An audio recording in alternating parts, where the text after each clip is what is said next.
Flame on! How's everybody doing tonight? I'm here with my special guest and co-host, Nick Lenz. How you doing, buddy? I'm doing good. And welcome. I know we missed April, but that was due to a scheduling conflict. We did end up missing April, but we're going to make up for that for May, hmm as well as a special announcement towards the end of the stream from both of our channels, so please stay tuned. Yep. Oh, But by the way, I'm actually, I looked at my subscriber count. I'm almost to the 400 subscribers. congratulations. Yeah, last saw was like 498. I think actually 398, excuse me. That's why I last saw. Like, wow, I didn't realize I got that high. Because it's been a while since I looked at it. And I was like, wow, my subscriber is going up. As I'm planning 400 subscribers, I don't know yet. All right, give me just one moment to pull the article up. Yeah, let's see what's coming out in the month of May. And those of you probably going to be asking us, do we know about the relaunch of Batman? Yes, we do know about it, and it's going to be interesting. Matt Fraction is going to be doing the book, and they're giving Batman. I saw a new costume they give Batman. A little more blue in the suit. Did you see that? I did. I am very intrigued by it. But Matt Fraction, I'm going to admit I haven't seen much of his work, so I don't have an opinion one way or the other. He's run some good stuff. Like mostly, he's more known for his Marvel work than his DC work. I mean, last DC work he worked on was Jimmy Olsen. That 12-issue action series where it was like a comedy. Oh, now I know which one you're talking about. Hold on, yeah, when they revealed that Lex Luthor's his cousin, and apparently he has a legal right to 50% of Lex's fortune. I'm like, okay. And what did those since then? Oh, Bendis had it where he bought Daily Planet, and nothing. Absolutely nothing.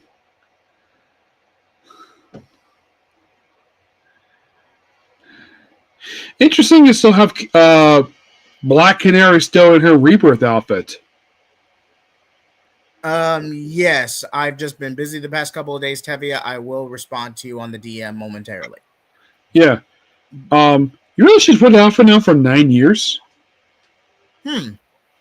Yeah, she first started wearing off in 2016 when I think it was 2016. I think it was when she popped up in Green Arrow.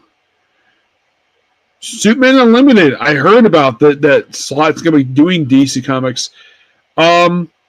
Interesting. He's not doing the main Superman title. This Robert Kirky, good artist. Oh my gosh, even James got a very cover. Damn. Yeah, because there was going to be a Superman Legacy variant cover. Yes. I don't have a problem with him doing this book at all. Yes, people have a problem with it because he spent too long on Spider-Man. But a lot of books I've read, like I'm basically reviewing out his run for She-Hulk. And I'm like, why not do Superman? All right. And Dan Slott, even in my experience, is very hit or miss. The biggest acclaim, the biggest fault with Dan Slott, it's almost impossible for him to submit a script on time. He's constantly delayed. And even when he's rushed, you can tell he rushed through it. So he's very hit or miss. Apparently, also, I've heard a story that he has creative control over whatever characters. Like, there's a story I heard where apparently, that somebody read it when he was a character from Spider-Man, and Slott said no. I'm thinking, wait a minute, he's not the editor, so why the heck is he saying no to using a Spider-Man character? Like, it makes no freaking sense that he would do this. Now, I have seen the guy once. Never met the guy. Because for some strange reason, they put him in a VIP area. Your guess is as good as mine, my friend. Yeah. Where I mentioned who the writer is, the artist. Very covered by Frank Quietly. Good artist. Gabo Dutton, I think he was at Tampa Comic Con, Mega Harley recently. I didn't get a chance to meet him. Lenny Francis Yu, amazing artist. And Sal Vruma, never met the guy. Christian Ward, Dave Riposa, Dan Moria. Oh, he did the cover. Interesting. Jim Lee. Uh, okay. Once again, we have a book costing $5, and it's 32 pages. Decent for 30, decent page price ratio. It's not ideal, but it's decent. It's called Superman Limited. I would have had this. I would have this thing be 40 pages, not 32. Yeah, if you're gonna pay $5. It should be 40 pages. I heard that was the reason why. I didn't know this. Do you remember Batman Armor Legends? You the I heard the price of that book was like, oh my gosh, it was expensive. This book, it was like, I think it was like $8 a month for this book. For the entire 23 issue, it was like this. Don't know why. The summer of Superman heats up with his brand new ongoing series, taking DC by storm. An asteroid size of Metropolis hurled towards collision with planet Earth. The Just Like the dispatched Superman to avert the crisis, but the sinister threat lurks that will change the world like never before. And the danger grows green. The last of Superman was everything to save his adapted home from what now tries to come the complete destruction. The master poised to fly like never before in this new cornerstone series brought to life by the dazzling DC debut of Dan Slott and renowned artist Robert Albuquerque. If memory serves correct, I think this is the first new Superman title released. That's not relevant to me. Superman title. It's been a long time since we had an ongoing one for him, aside from Absent Superman, of course. But in continuity, like the last one I could think of, that was Superman's solo book. I think it was Superman Unchained was the last one. I think it was because people think, oh, what about Absent Superman? That's ultimate continuity. But this sounds like in continuity book. It does. Yes. So first 1 years. I mean, yes, it's not the Superman title get relaunched. That was relaunched 2 years ago. The whole thing about him going to fight a meteor, like in space, is a giant meteor. I'm like, this sounds very familiar. You think so? Yes, it's a very similar premise. But I'm at least intrigued by it more than anything. I'm not gonna say good or bad because I have seen Raphael Albuquerque's art before. The art was good, but the writing was god awful for All-Star Batman. I am not faulting Raphael Albuquerque at all. All-Star Batman was a mess. Or am I thinking? It's Jason Aaron. Yeah, that was. No, All-Star Batman's good. I think it's All-Star Superman you're thinking of. Either that or it's All-Star Batman and Robin. I think it'd be Absolute Superman. All-Star Superman was done by Grant Morrison very quietly. You're thinking of Absolute. Okay, thank you. Thank you. Absolute Batman is, if you rank the 3 books released from now, Absolute Batman is the best one. Hush, hush, hush, hush, hush, hush, hush. He's like, yeah. It's like, it is like, yeah, we already know the fact this was basically going to be a sequel. Of course, this is the first time Jeff Loeb has actually written this title since 2003. That was the last time he ever did this title.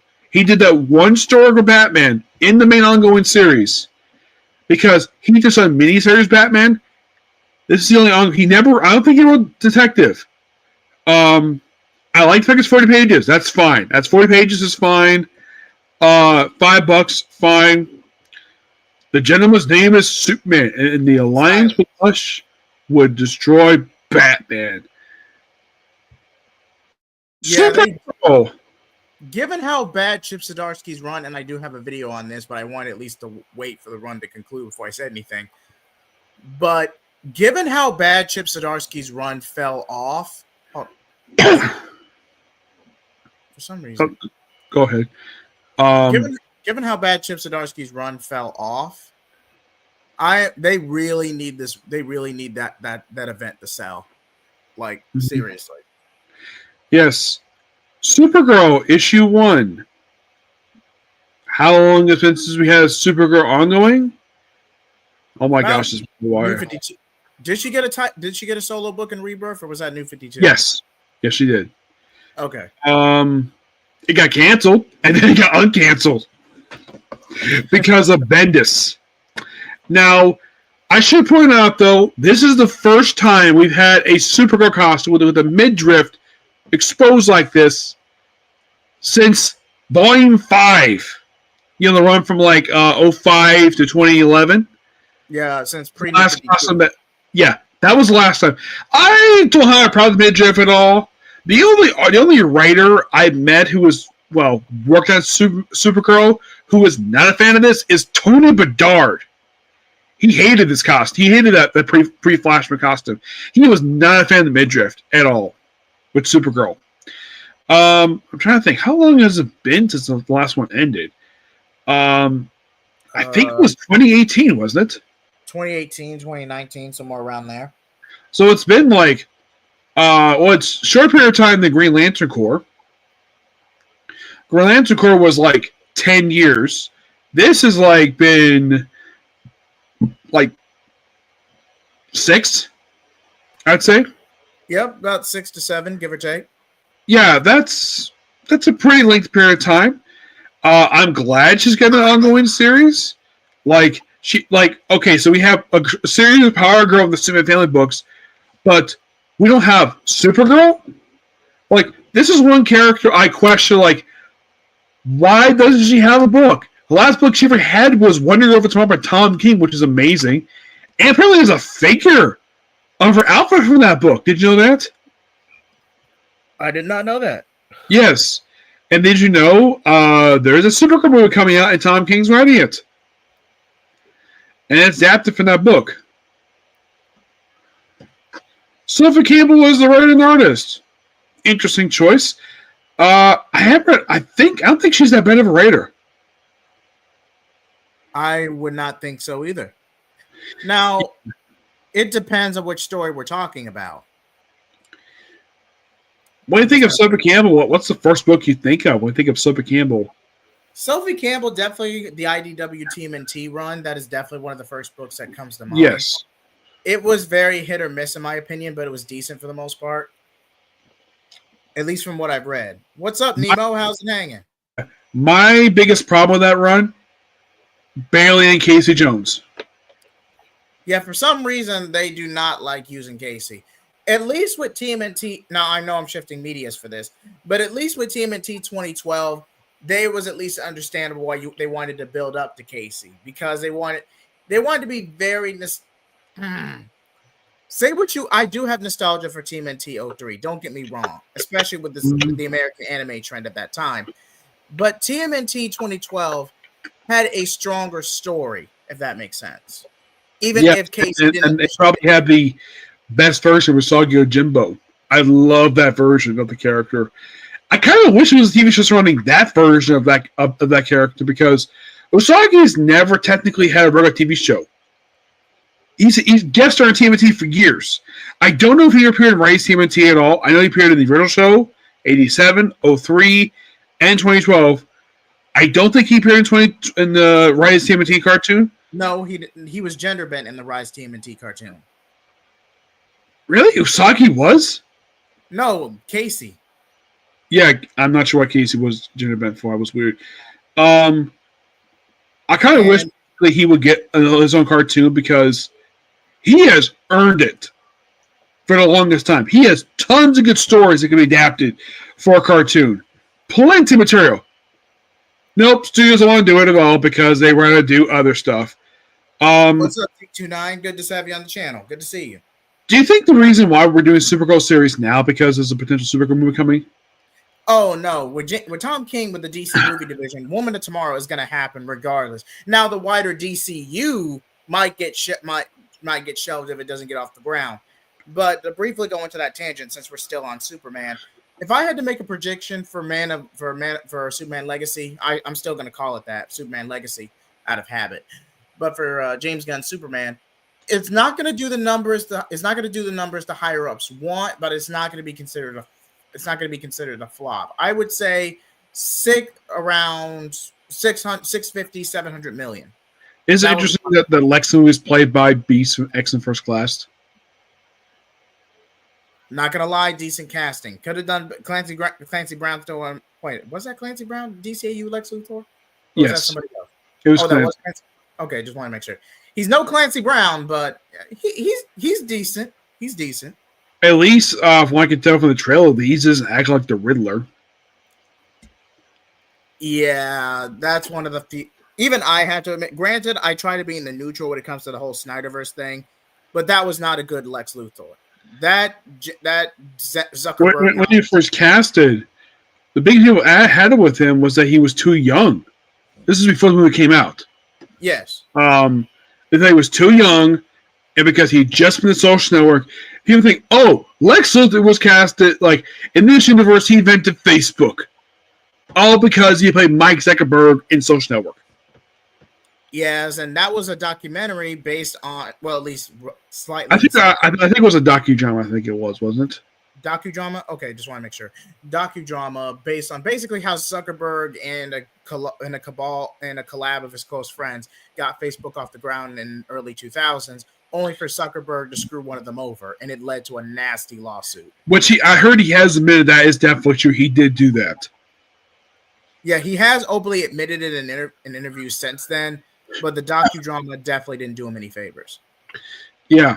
Wet Moon. I have no idea what the heck that book is. I think that was Space Usagi. I think Tevis mentioned about Usagi on Netflix. I think that's a Space Usagi, not regular Usagi Jimbo. Yeah, I think that's separate as well. But back to this. Written by Sophie Campbell, art and cover by, well, she did script and art. Variants by. I've never before, have you? I think she's mostly in writing. I've never seen her do artwork before. I can think of. Not that I've seen. I haven't seen much of her artwork, but I do know. Stanley Agramu. Every time I see this person's name on a Comic-Con, they always show this person's. I think this is a guy. His drawing of Supergirl. And him doing the variant cover of this book, I'm like, that makes total sense. And I'm like, why couldn't this person do the interior? I have no idea. Pablo Becos, Josh Milden, Scott Forbes, Becca Evely. Okay. $3.99. That's much better price than $4.99 for a 32-page book. Yeah. You want to do this one or me? Go ahead. Kara Zero has member of the super family in Metropolis, but what happens when she strikes her own? Follow Kara as she returns to her roots in Midville. Interesting. The home of Supergirl. But how could this be? Our hero is not back in years, and the protector of the town has been saving the day for weeks. Can Supergirl stop the impossible and steal her fresh start in life? Celebrated writer and artist Sophie Campbell. I highly doubt it. She's only done maybe 1 or 2 books. Mark State DC vs. Navy this issue. Plus, new costume design by our best-selling cover artist, Stanley Anagram Liu. Okay. I like that. That's perfectly fine. The fact that this person designed a new suit. That's perfectly fine. Miss Terrific Year 1. The only reason this book exists because he appears in the Superman movie. Yeah, but Mr. Terrific is a pretty decent character. Whether he can actually carry a solo title, that remains to be seen. This is his second. He had one New 52. Like an axe after only 8 issues. And this is a limited series. I know he played a role in the Earth 2 saga, but I thought that was an ensemble title. I didn't think that was a solo book. Before Mr. Terrific came before Earth 2. It was canceled due to low sales. It was canceled and then got roped into Earth 2 after the fact. Okay. Yeah, they did it because people like Mr. Terrific. Oh, I love that cover. That very cover there. The all in. The logo looks like it's very similar to the Terrifics. I think it's the same artist who did who did the Terrifics? I want to say that's the same artist. Well, this very cover by Mitch Gerards and Doc Center. Now, this is called bullcrap on this one here. It's called Year 1, but it's only 6 issues. If you're going to have a book called Year 1, comic companies, have the last 12 issues, not 6. There was one. The longest one I saw was 10 issues. I think it was Green Hornet year 1. That's with Dynamite. At least they tried. 6 issues is not a freaking year. That's half a year. Like Reyes. No, that was Reyes, Lemire, and then Praldo. Yeah, Al Leston. No idea who this person is. I might have seen their work one other time, but giving him a year 1 miniseries, this was the safest route to go. If I'm going to be completely honest. Yeah, still fine. Because I don't think DC trusts in the whole ongoing series, especially what happened with New 52 comic, which, by the way, he did not wear his outfit. His outfit was completely different. Remember the outfit he wore in Earth 2? Oh, yeah. I remember that design. He first wore that in the solo book, which, get this, he was dating Power Girl in the book, and then it comes to Earth 2 and the relationship is completely forgotten. Yeah, it was a whole thing. But Al Leston, art and cover by Valentin De Landro, variants by Mitch Gerrits and Doc Shaner. Apologies if I butchered that. Variants, Dennis Coleman and Ho Chi Anderson. Lesson artist Dennis Cohen. This guy worked with Denny O'Neil in The Question. Brilliant inventor Michael Holt's life was destined for greatness. Yet everything screeched to a halt when his wife Paula and unborn son were killed in a car accident. The Holts once shattered ambitions, dreams of using their technology to help others. But after the tragedy, Michael retreats from society and sells Holt Industries to mysterious and craven tech billionaire Athena Prescott. The domino effect of Michael's actions set off an explosive chain of events that take a not-so-ordinary man from the depths of despair to the heights of heroism. Meanwhile, in the present day, Mr. Terrific continues his research into what became of Darkseid after the events of DC All In, and comes to realize that his past and present might be inextricably linked. Discover all the secrets, sorrows, and triumphs Mr. Terrific and how he came to be in this thrilling modern retelling and expansion of his origin story by DC Writers Workshop alumni and multiple award-winning TV writer Al Leston. Oh, okay, for Monarch Legacy of Monsters. I heard that series on Apple. I heard it's really good. I'd give it a 7 out of 10. I'm not going to say it's mid, but I'm not going to say it's bad either. Oh, this person worked with Kelly Suhanik on Black Manta. And you see their titles on there? And BITCH Planet. Thank you. Yeah, that was a comic. Yeah, that was a comic. Believe it or not, look it up. Oh my God, we have Megan Lapses back on the cover. Ugh. Oh my gosh. Promethea? Ultraman? Is that Pariah near the bottom of that cover? Hold on. I think that's Pariah. That's Pariah at the bottom there. Yeah, I'm like, wait a minute. Oh, it's Owlman. Owlman, Ultraman. Oh, it's Amazo Robots too. The Amazo League. This feels like this, at least going by this cover, we haven't read the prompt yet, ladies and gentlemen, but going by this cover, this feels like it would be more appropriate for an annual rather than an arc. But again... Yeah, last time I checked, Megan Lapses is dead. He got killed by Wonder Woman. Yeah, let's just read the prompt first, because this could just be a callback for the sake of a cover. And Prometheus she's been sealed. Oh, interesting. Dan Moore is back on the artwork in this issue. Okay, this is part of an ongoing story. Okay, this is part 4 of 6 of We Are Yesterday. Yeah, and Dan Moore is back? Yeah, Dan Moore came back for this issue. I know he was in the covers, and then he just left, and now he's back. Maybe he finished up his time on Justice League Limited. Batman and Superman of yesterday, today, as Gorilla Grodd. Oh, I'm sorry, I didn't read the variant. Dan Moore, Mark Waid. Variants by Lucio Perallo and Adrian Guerreras. A.L. Kaplan. Ooh, A.L. Kaplan's great art is fantastic. Batman Superman yesterday. As Gorilla Grodd's vicious temporal onslaught upon the Justice League continues, the Dark Knight and Man of Steel from the times of World's Finest gets a horrifying glimpse into their own futures and the tragedies to come. It's minute-by-minute mayhem in the epic new installment of We Are Yesterday crossover with Justice League Unlimited. It's a crossover with Justice League. due to time lapse shenanigans, but it's a contained story for the most part. Yeah.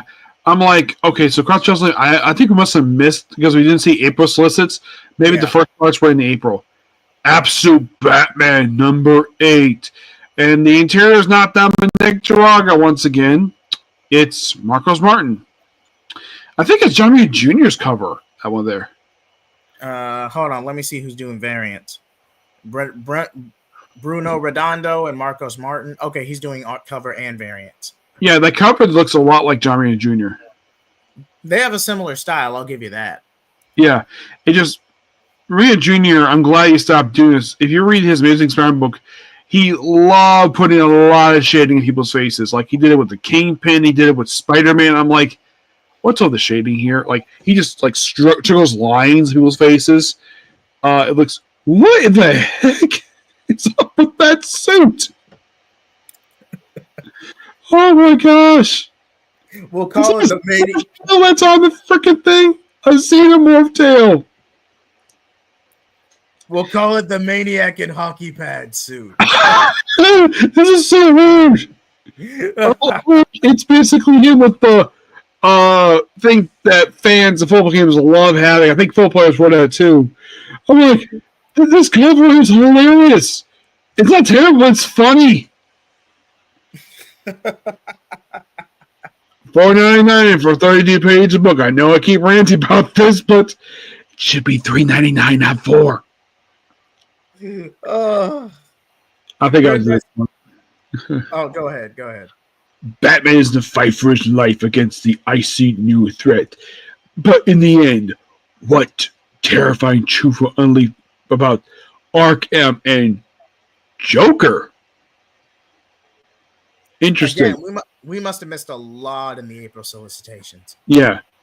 Oh, look, Robert Sabateo's not doing the interior of this one. It's Carmen Diganamico.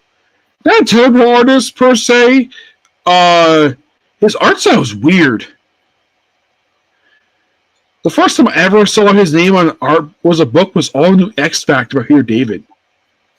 He did that. He did Flash. Flash, he was like a very lengthy artist in that book. Whenever Howard Porter was doing the book, basically he was doing the work. Like, you think Carmen, you think he might be named after Carmen Fantino, but he's nothing like Carmen Fantino. Carmen Fantino was awesome. You can see his artwork is amazing. But he has sort of this weird style of drawing characters. Like, it's very triangle-ish of how he draws people's faces. That's kind of how he draws it. At least Flash, it worked. I agree. No variant covers, this one. Nope. Written by Jason Aaron, art you already mentioned. Cover by Rafa Sadoval. Variants by Dan Panosian and Leslie Lyrics Lee. But there is no preview images of the variant covers. They're likely not finished yet. His stolen alien technology is at the heart of Lazarus Corp's global success, but he operates out of a seedy lair packed with bottled cities. Cities he tortures relentlessly, just to hear the faint chorus of screams. Who is the mysterious Brainiac, and why is he so interested in the last son of Krypton? With that company, Lazarus Corp, like, is Raza going in this book? Because when you think of Lazarus in DC Comics, you think of Raza going to Lazarus pits. Now, I know this is absolute Wonder Woman. I did ask Kelly Thompson on Twitter, is there going to be an arc where we explain where Diana gets the tribal tattoo? And she said, yes, that is coming. She didn't say when, but it is coming. No, I'm glad the fact she's going to explain that, because it just seems odd that one of them has got a tribal tattoo. Though I have to say, the Absolute Wonder Woman book, it's good. Definitely one of the strongest of the Absolute titles we've seen so far. Yes. In terms of story. And a definite improvement compared to King's run. The degree of which depends on your opinion. But for what it's worth, yeah, I have no problem with it. I have no problem with this arc at all so far. Mm-hmm. Maybe with the pacing, but that's about it. Now, those of you curious, so Kelly Thompson, Wonder Woman, I think she has she did one of the miniseries part of this one. I think it may have been one of the Sensation Wonder Woman comics she wrote. The new run, not the original one.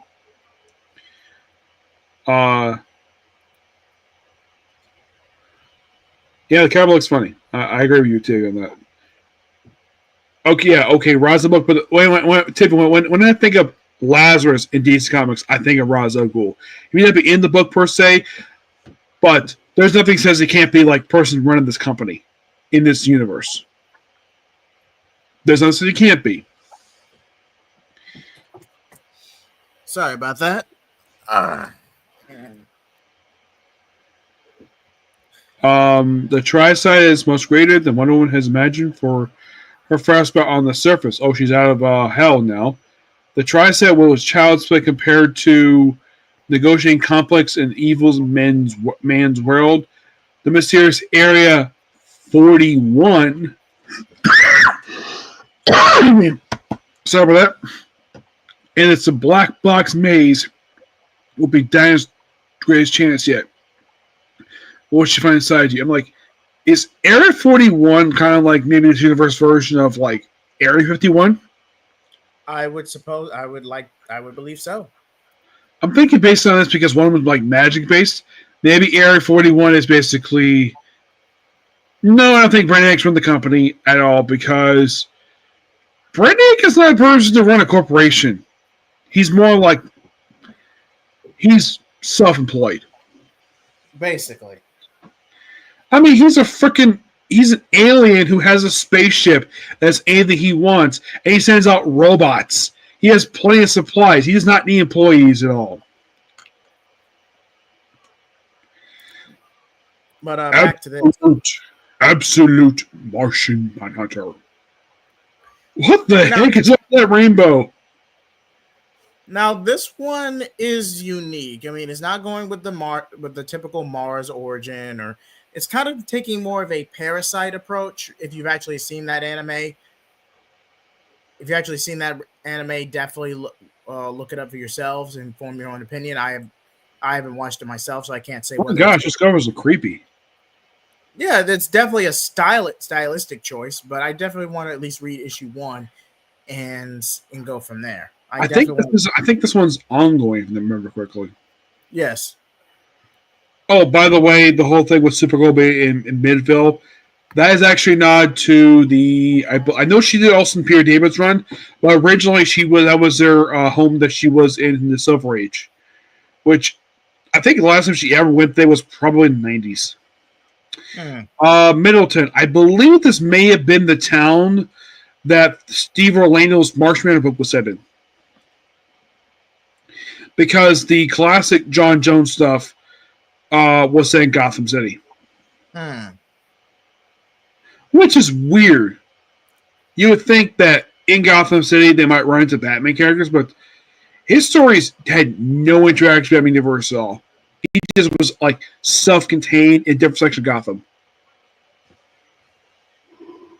But you would think Batman. I guess so. But sorry, I'm losing my train of thought, folks. Den's Camp. I don't know what book this guy has written. However, because I know who he is, he's an artist. Ian Bettram, Dan Pushin, Riley Uswell. Interesting choice. I think he did do a Marsh Manor book. I think he did the CLA book. I think it was the artist that book I've ever seen. Which, fun fact, that was the last Marsh Manor book ever released.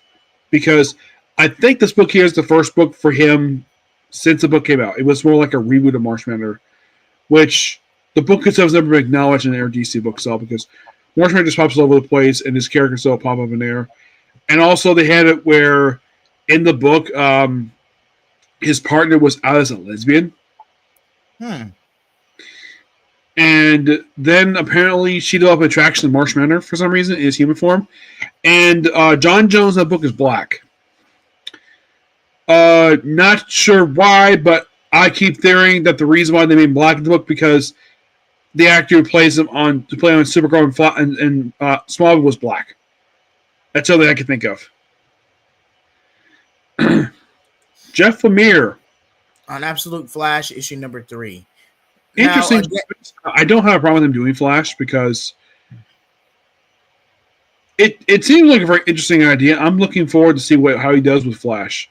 Even though it's not Barry, but I gotta admit, it's an interesting choice because when we think of work at DC Comics for Jeff, maybe we think of Animal Man or the Terrifics. I agree. Or Just Like a Limited God. That was an amazing book, which got canceled after only. Would you believe it got canceled after only 14 issues? Lemire did the first 10. His run was amazing. While he's back against the wall, rogues bear down on him. Can he evade capture and harness some of his newfound speed? Or can he already finish line? I'm curious who's part of the rogues gallery in this book here because curious about that. Al Ewing doing Green Lantern. I gotta admit, basically, when I first heard about this, like him doing Green Lantern is a good choice. I think this is supposed to be Frontier Lantern. Variant of Joe Mullen, yes. Yeah. No. Yeah, Joe Mullen. Yeah, Joe and Hal Jordan. Interesting. Because I mentioned Hal Jordan that's listed there. Like, I'm like, are they in the same area or something with this comic? Al Ewing doing sci-fi stuff is definitely a good idea because his sci-fi work at Marvel's been amazing. Books like Immortal Hulk and Immortal Thor. He does really good tongue-in-cheek stuff.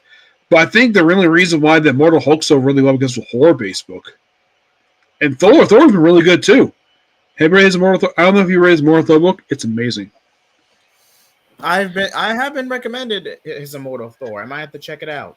Yeah, because he actually gets to fight the Minotaur again in the recent issues I reviewed.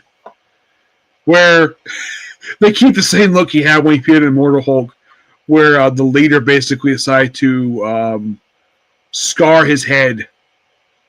Read the book, you'll see what I mean. Abin Sur has arrived, and he's here to judge all people evergreen, including Joe Martin and Hal Jordan. But this alien is friend or foe, and just what is his judgment bring? The way it's described here, it seems like that maybe you don't have EDC become Green Lantern in the first issue. Because Abin Sur in the universe has been dead for years. He's been dead since the 50s. Like, weirdly enough, when it did Blackest Night, he never came back at Blackest Night. Never brought back at all.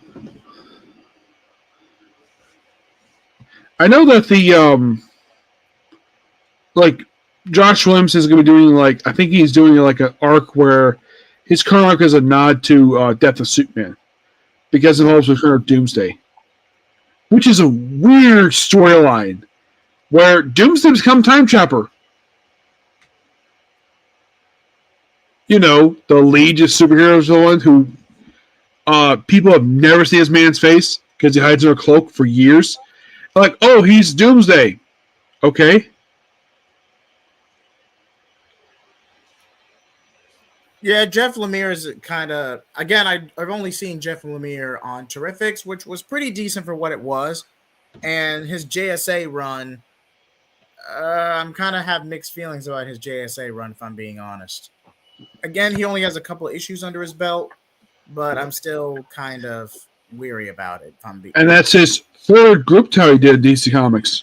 Because first it's just Limited, then it was Terrifics, and now it's JSA. Love this cover here. Yep, Superman issue 26. Joshua Williamson's run has been solid. Yeah. Eddie Burrows. Interesting. I met Eddie Burrows. Nice guy. Oh. He's the only one who him and Williamson, I met Williamson. He wasn't making it earlier this year, but I did see him last year. When I saw him, he actually remembered me. Which Hello? I was surprised that no writers don't remember me at all. But he did. He is the only comic character who ever actually remembers me. Maybe because we have the same interest. And maybe because we're also both big Chuck Dixon fans. That's probably the reason we always have regular conversations when we talk. Like one of the first times I met him, basically, we talk about his Robin book, gun book he did, where like the book itself is a love letter to Chuck Dixon, and like the only character in the book who's not a creation of Dixon is Connor Hawk. That was Kelly Pudick. He did not know it was Kelly Pudick's character. He also created Cassie Kane. Yep. Which I'm sure she's probably still got her solo book here. Superman is affected with red kryptonite and the shocking event. And the shocking event issue 25. Lex Luthor Mercy Graves. Superman is possessed with a new kind of anger. Who will join Superwoman and protect the Metropolis from his rage? Now, I guess talk about the episode Red, where he becomes Bad Clark. And get this. Do you know who wrote that episode? Who? Jeff Loeb. I met Loeb. I didn't know who worked on Smallville at all. And I thought, he did work on Smallville. And like if I get a chance to see him again, I'm asking about the Smallville stuff because we talked about his Hulk book. A little bit of his time when he's had like DC Comics. First time I ever met the guy. Like I was talking to Peter Tomasi, and then here's Jeff Lemire just walked to his table. And I'm like, "You're Jeff Lemire." Yep. And then Jeff Loeb. You're Jeff Loeb. Yeah, I talk about Rob Liefeld talks about him. Like, I'm sure he was like, yes, I'm sure he. Tivia. David Finch basically pointed out, though, that Jeff Loeb didn't care about the reception for that book. He just did it because he was told to write it. And it was one of his worst books, but you can't exactly blame him for that book. It was Marvel editorial. Oh, look, it's Wonder Woman by Tom King. And it features Batman. I think this is the first time it's featured in the title. Hold that thought. Let me try. Okay. Wonderbot.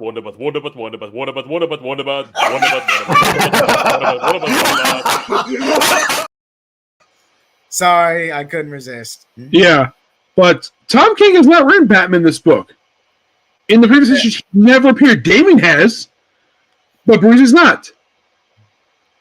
And I'm like, you wait 20 issues in to feature Batman, a guy who you wrote several years ago, and write many series for him, and not run the winner. Now I see this, I'm like, that is not surprising. Writers do this all the freaking time.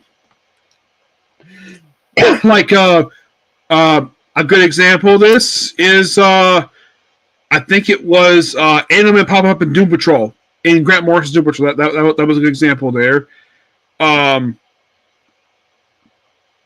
Or having Batman pop up in Doug Moak's Spectre.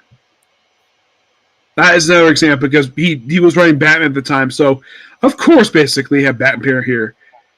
And you know the weird thing is? When James Tynion wrote Wolverine X-Men, he never had Thor make a physical appearance in the book. In 35 issues, never appeared in the book, despite that he was writing Thor at that point. You find that kind of weird?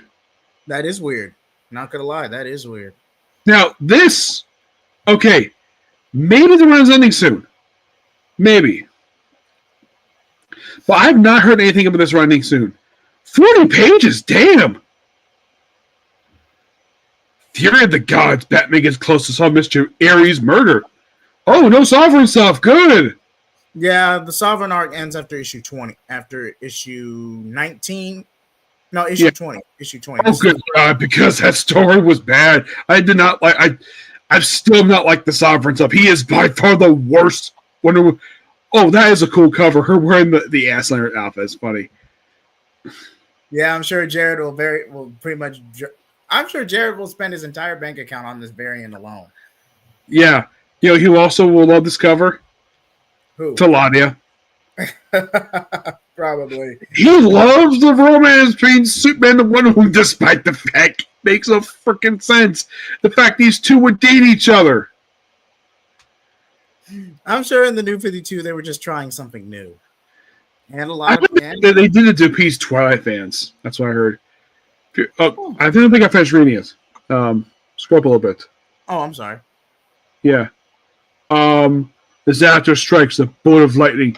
Will the Cave Crusaders, with this Cave sideline, can the Amazon apprentice uncover truth? How the heck did he get sidelined? He very rarely gets sidelined. I remember one time, he took a whole night off so he could sleep. Oh, this is the reason why Dan Morris ever do Batman Super World's Finest again. Because you have Travis Moore, a good artist, doing Just Limited. Yeah. The first thing I think some people don't think of Travis Moore. I think this is the guy who did Rachel Rising. That comic Rachel Rising. I never read it, but I heard it's really good. Is that Grodd on the cover of that book? I see so. Grodd, I see Lex. I see Joker, who I look at the way the cover is drawn. He looks a lot like what he did on New Batman Avengers, kind of. But with the red lipstick. You know what's about him when he's on the cover? I think I see like a hand there. I see it looks like a cheetah. I see a cheetah. I think that's Nestro. Yeah, this is one of the crossover. Oh, it's Manta. Love Manta's look. It's amazing. Always love Manta. He was a cool character. It's like the only thing people like about him is like he murdered a baby. Back in the 70s. Yeah, he killed Aqua Baby. Oh, look, here's the picture we're seeing it. Oh, look, it's Tim wearing his Robin costume. Yeah, that's a whole separate conversation for a different day. Yeah, I see Jaime, Cyborg, which Cyborg is actually wearing the outfit in the that look in Titans. I see Supergirl. I see Stargirl.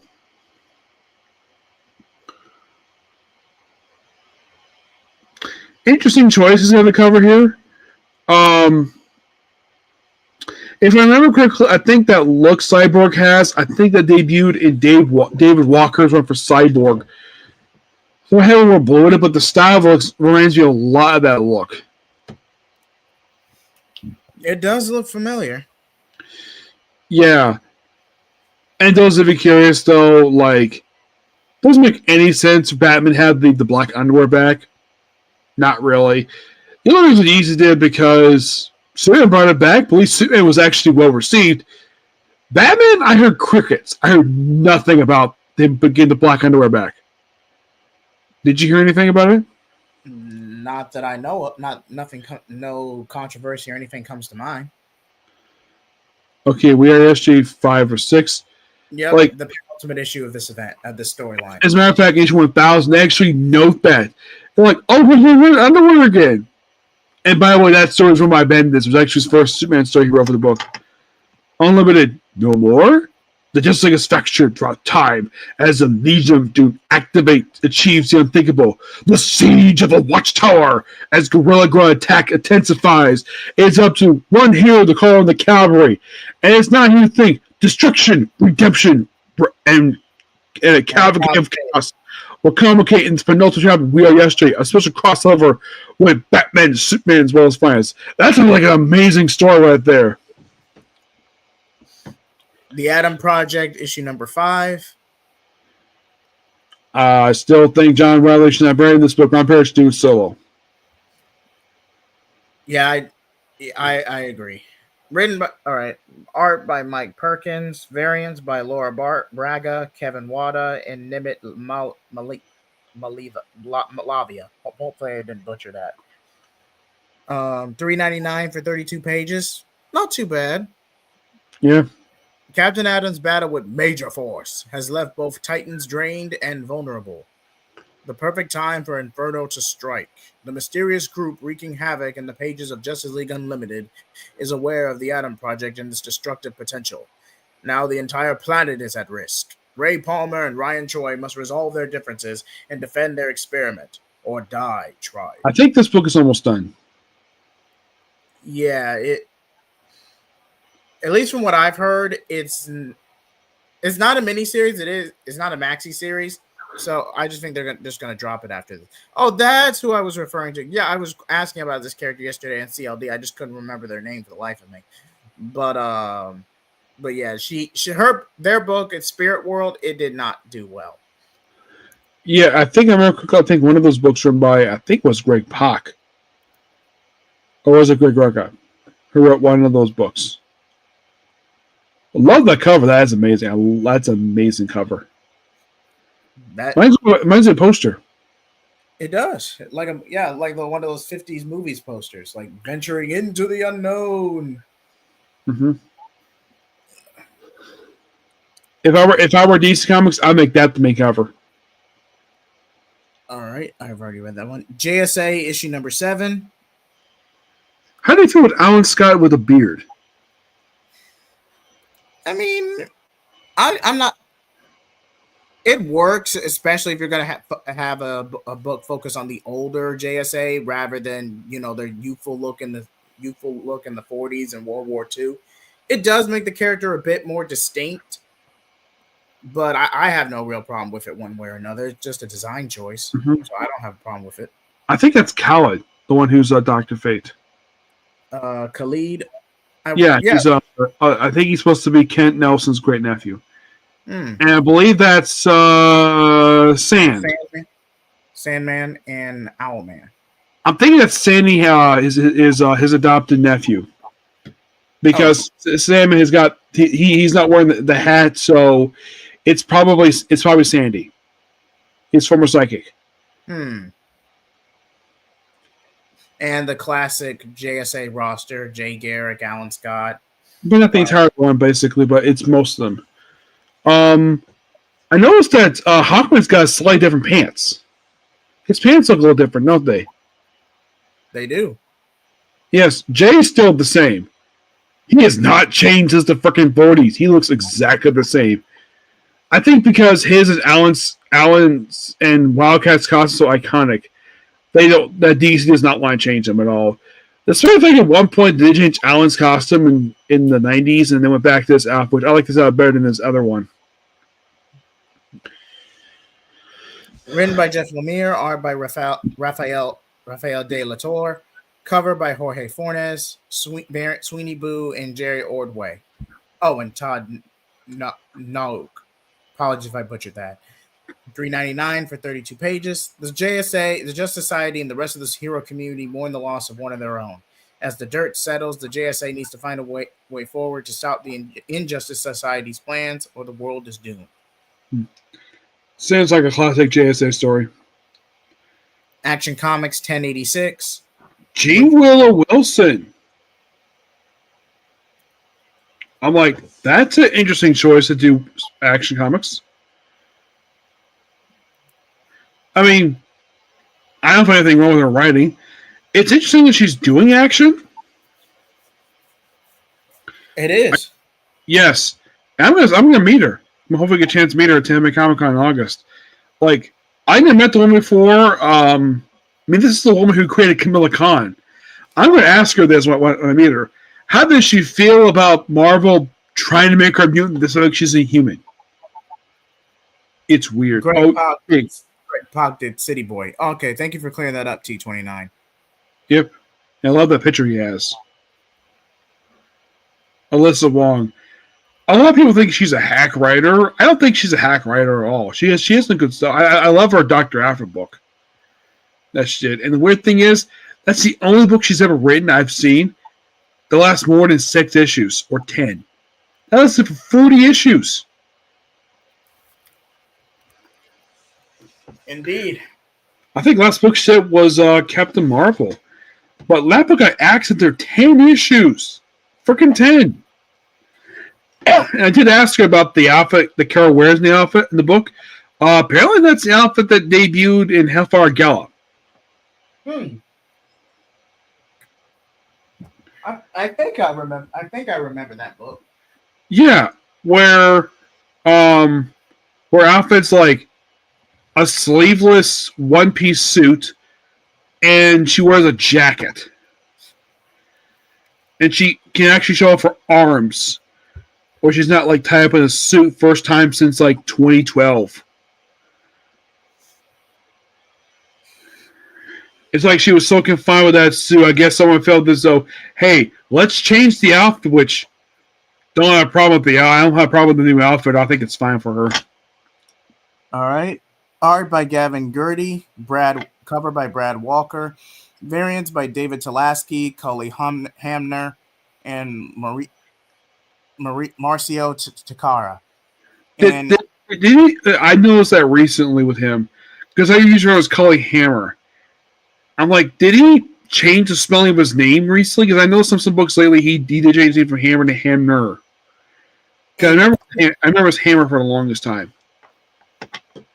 it's possible. Yeah, I'm not it's weird. But I'm not sure why he would change the spelling of his name for. It just makes no sense. It's possibly a typo. Yeah, I think so. Possibly. And give me just one moment. Arctic Attack with Superman on the ropes. Kilgore continues his fight against humanity with the help of the animals of the snow desert. Could our hero's fortress hold the key to victory? Find out in the thrilling finale of Superman Superstars. Okay, so they're doing Superman Superstars and then the Summer of Superman to hype up the James Gunn DCU movie. So we basically had two Superman marketing campaigns back to back. And I'm still like, is she gonna be the regular writer for action? Who knows? Tom Taylor's Detective Comics. Love that cover. It's amazing. Okay, let me go back. This one? Yeah, that cover looks really good. I like that one. Not gonna lie. I'm not the biggest fan. Okay, the Tom Taylor, again, he's not as bad as Tom King, but he's very hit or miss. But I just feel like this Asima story just I could be wrong. I could be wrong. This could be a subverting expectation type situation. But if I'm right, this is going to lead up to basically a comics version of the Batman Brave and the Bold episode where Batman confronts Joe Chill. I hope not. I hope that's not the case. I really am. But I would not be surprised if Tom Taylor ends up going that route. Probably. All right. Written art by Lee Garbett. Cover by Mikhail Janine. Variants by Chris Stevens, Aaron Campbell, and Ashley Wood. In the wake of the Asima's murderous rampage, a new threat to Gotham and the world at large has been exposed. Still reeling from the personal revelations about his past, Batman must take on a group obsessed with their own future, a group that has targeted a dear friend. Aquaman issue number 5, written by Jeremy Adams. Now, this is the first title since Aquaman in 2019, which means outside of Justice League and even like key events, Aquaman hasn't had a solo title in almost over 5 years. Nick, hello?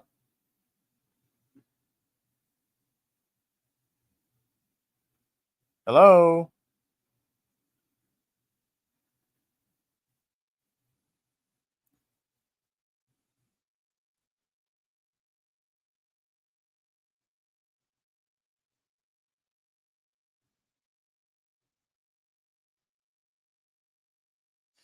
Okay. Nick's having technical difficulties at the moment. Tevia says, I dropped from Detective Comics. And T29 says, Joe Chill daughter is the villain using kids' blood to be the fountain of life. Nick is gone. Okay. Hopefully he'll be back on soon. But The show must go on, I'm afraid.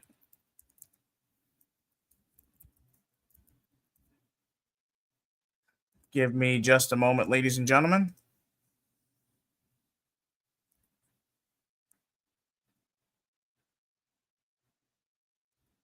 All right, written by Jeremy Adams, art and cover by John Timms, variants by Marcio Takara, Elizabeth Torque, and Mario Fosilio. Apologies if I butchered that.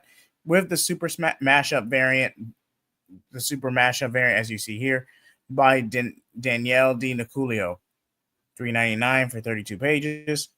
Arthur's quest to save his people has hit a devastating dead end, but hope is not lost. Together with the Wizard Orion, Aquaman must channel the incredible power of Thalassa, the Tri-Lance Saber, to escape the dungeon barge descending into the blue and uncover the last desperately needed clue to save the people of Atlantis.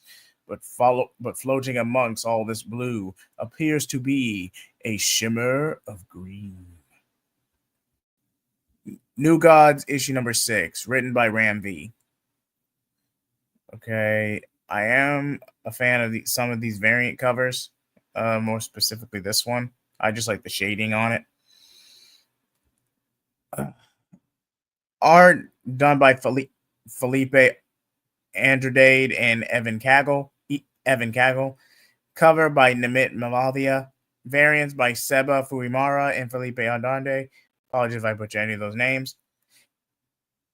In the wake of the Nictari invasion of New Genesis, a hero is laid to rest.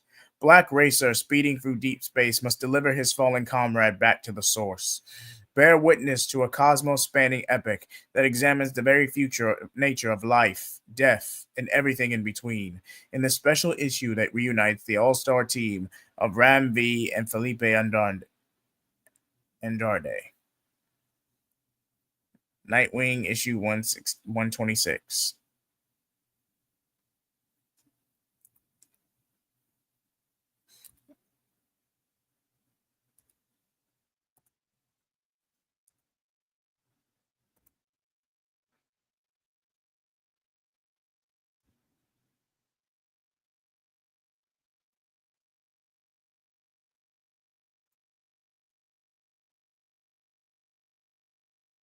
Okay, give me just one moment, ladies and gentlemen.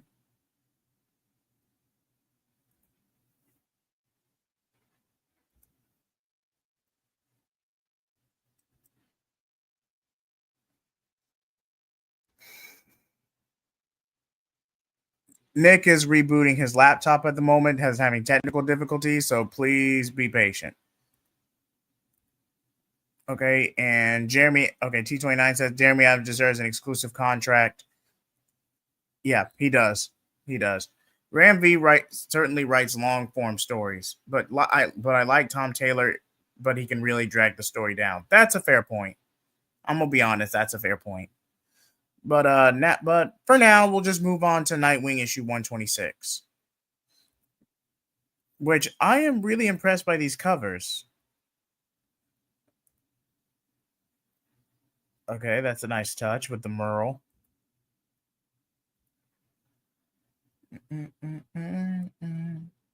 Written by Dan Waters, art by Francesco Francavilla, cover by Dexter Soy, variants by Jorge Fornes. Hold on, someone new has joined the chat. How you doing, Tevia? I'm doing good. All right. Thank you for coming on to the show. Anytime, man. I'm glad I could help. All right. Next, right now we're on Nightwing issue 126. While I have you, what do you feel about Dan Waters' run compared to Tom Taylor's? I kind of dropped off Nightwing after Tom Taylor's book actually dropped. It's so stupid. But after this book, it's fine. But I haven't up in key of Nightwing right now. I don't know what's happening with that book right now. I heard mixed feelings about it. That's fair. I mean, it's aggressively mid in my opinion, if I'm going to be completely honest. Yeah, I agree with that. But let's go ahead and read the prompt for this one. Has Bloodhaven's first corrupt police officer truly returned from the dead to strike down honest cops? Or is there a sinister conspiracy in the heart of Commissioner Sawyer's department? Nightwing isn't sure which might be worse, if he can survive long enough to find out. Catwoman 76, written by Torun Grabek. Now, her run has been an improvement compared to Ram V, but some of that I blame on editorial because after 5G and the Batcat debacle of Tom King's issue 50, Catwoman's kind of been in a spiral, and Gotham War didn't do the character any favors. Gotham War is so bad. It made no sense. Like, you gotta be kidding me. You're telling the entire story of my Banner Savage, like, oh, beginning of me, Catwoman went crazy. Like, why? It's so dumb. Like, the book just went to hell after Tom King took your story. Are you down my sugar runs? Yeah, I agree with that. Yeah, that's fair, especially connecting back to his origin and with the Flyings of Grace. Yeah, but I feel like the pacing is going to be the biggest problem with Dan Waters' run than anything. Yeah, but I think Catwoman, it's not great. I don't really give a damn. I don't read Catwoman anymore, so honestly, I don't have any book right now. Like, is it better or worse? I will say it's an improvement, but that's because, again, about editorial and the whole Gotham War debacle. But on its own, again, I did fall off from Catwoman like right when Grabek took over the book, so I can't really say one way or the other. But from what I've heard, it is an improvement compared to Ram V's creative team. I understand that. Oh, really? Harley Quinn. Whoa. As Catwoman's life hangs in the balance, Selina's mind drifts back to her final days as Evie Hall and the deadly events that led her to discard that identity and return to Gotham City. Huh? I don't get Evie Hall stuff. I don't understand that stuff. Yeah, Harley Quinn had a bounty on her head, and she's been basically hiding under different personas for the past couple of issues, at least from what I've seen. Is my understanding. Catwoman hiding. Okay.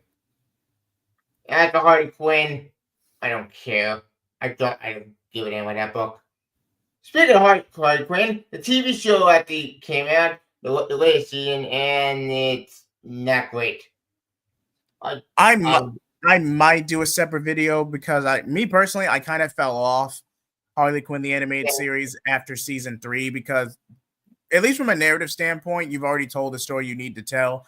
Harley Quinn escaping the Joker, becoming a villain or pseudo villain in her own right, and then the best friend to lovers trope with Ivy, depending on how you subjectively feel about that pairing.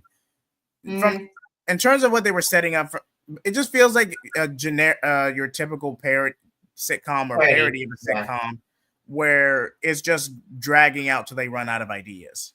And I definitely think they've hit that plateau post season 5 because you can't really, because season 4 did tease like Birds of Prey, but really it was more of a Gotham City Sirens, only to completely abandon the concept. And then all the baggage from season 4, you pretty much wrapped up in a murder mystery episode. I'm not going to go into too much spoilers, I promise. In a murder mystery episode where let's just say after what happened in season 4, Grayson does come back. Yep. And the whole thing gets resolved by Bruce saying sorry. And I'm just like, okay, either y'all's episode order got trimmed down, or y'all, I just don't know. Because, and then again, I'll go into more detail in a separate video, but they did a certain joke Rick and Morty did in season 5 or season 6. I won't spoil what the joke is, but I'm pretty sure you know what I'm talking about, Tevia. Mm-hmm.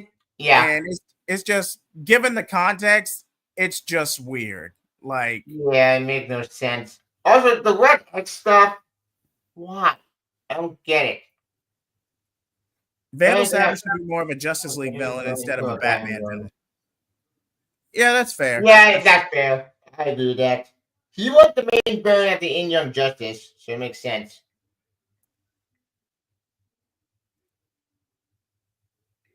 But back to Harley, because I probably wouldn't have been able to make the the April solicitation anyway because of that April Fool's anthology issue, and I'm just like, is this a fetish? Like, whose idea was this?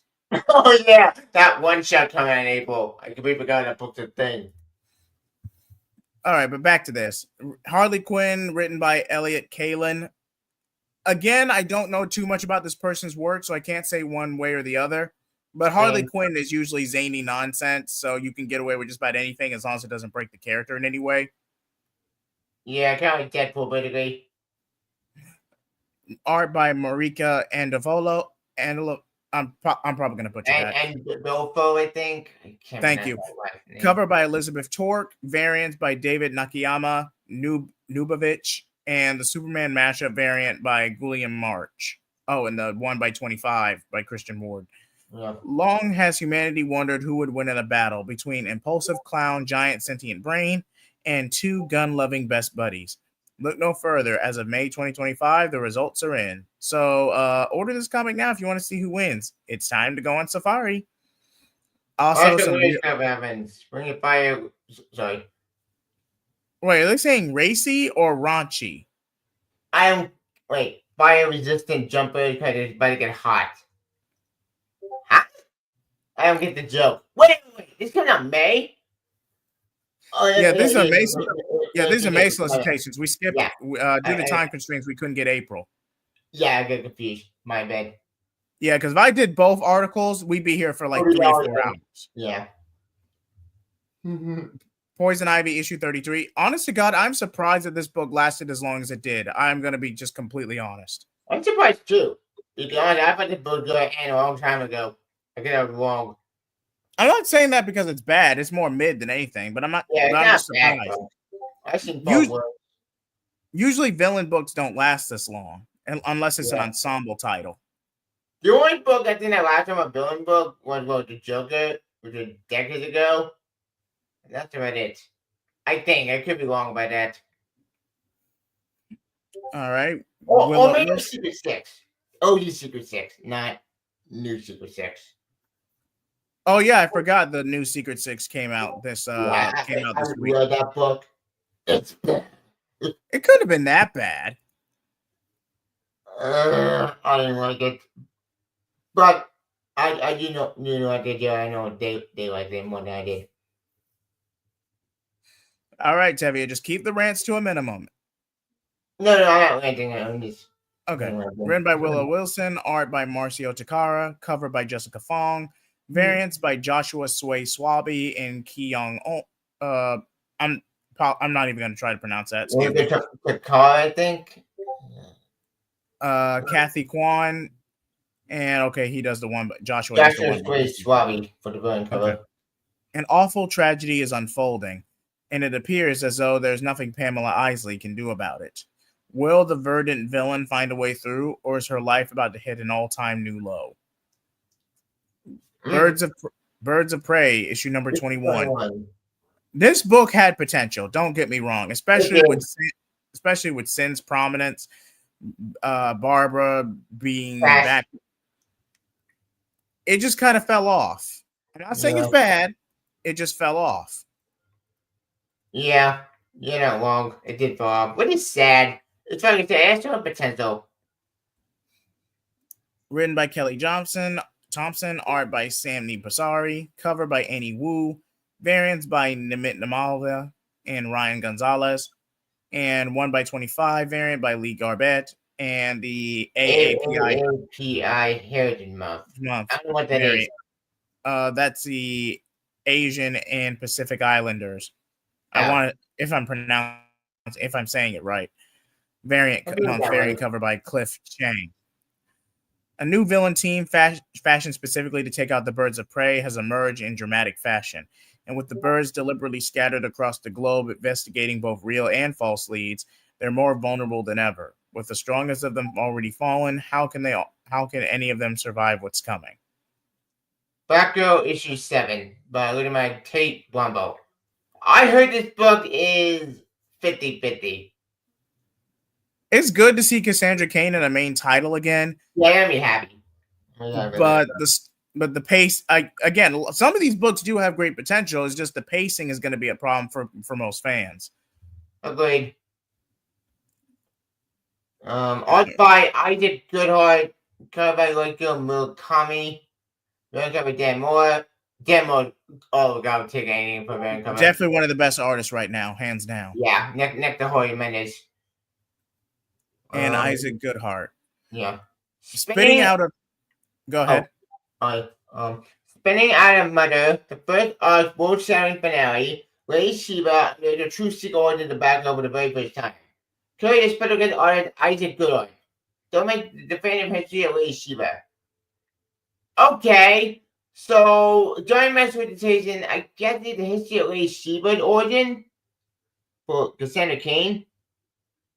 Forgive me for being, did we get Order to Shiba a long time ago? Maybe I'm wrong about this. Okay, this one likely just started at the tail end of April. Oh yeah, the body swap story. Fire and Ice when hell freezes over. Yeah, So this is probably a Freaky Friday type situation. You are correct. It's a series to miniseries.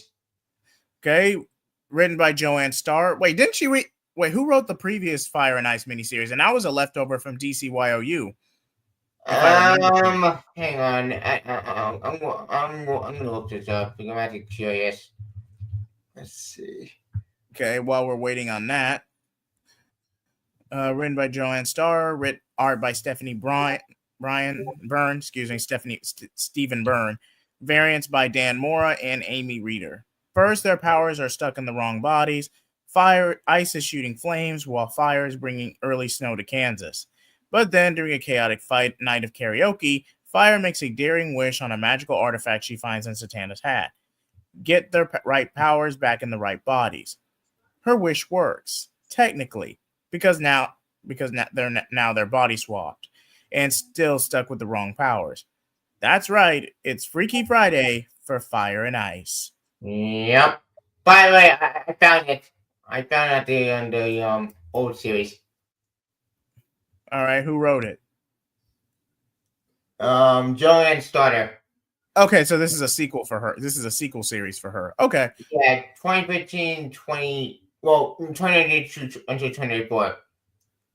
Okay, and Secret Six, issue number 3. Okay, Catman. All right, that's obvious. All right, they got little heartbreak. Heartbreak. Good. I'm gonna go with that problem solved. Okay. Yeah. Written by Nicole Maines. Try to keep it together, Tevia. Will do. Written by Nicole Maines. Art and cover by Steven Segovia. Variants by Ariel Ottolenghi and lyrics. $3.99 for 32 pages. The Secret Six are hot on the trail of this deadly new checkmate organization and the key to discovering the whereabouts of the captured super secret treasure trove. But their mission has brought them to the most perilous location imaginable, a sleazy bar, but not just any sleazy bar. This is Club Classified, where the movers and shakers in government, supervillains, and any cross section between those two meet to decide the fate of the world. And checkmate is all up in there. Get ready for a bottle episode in more ways than one, as Deadshot, Dreamer, Catman, the Super Son, Black Alice, and Gossamer get up to get down. What did that even mean? What? I would also wait a minute. You're telling John and Super Son now? That's horrible. Wait, didn't that get announced like 2 months ago? Yeah, pretty cool reported, but I thought it was BS. I did not believe it. No, it's true. Like, you gotta be kidding me. This is all make John irrelevant at this point. There's one thing that is real quick. It just goes away and they break up. Good. I really get with that problem. Problem solved. That's not that problem. But I just don't get it. What are they doing? This is dumb. Wait a minute. Also, question. When Deadshot killed? When did Deadshot... they brought him back after Task Force Z. I feel like Amanda. I did hear a rumor about Amanda Waller's nephew, Deadeye, or he was supposed to be set up for Secret Six. but his character didn't really take off, so they swapped him out with Deadshot instead. Yeah, that still confused me. I don't get it. Again, I don't have confirmation on that. I'm just going off rumor. That's fair. All right. I don't know. It's an interesting miniseries, so maybe it'll get better. Maybe if we're lucky, but we'll see. Time will tell. All right. The Flash, issue number 21. I dropped this book a long time ago. It's so confusing, makes no sense.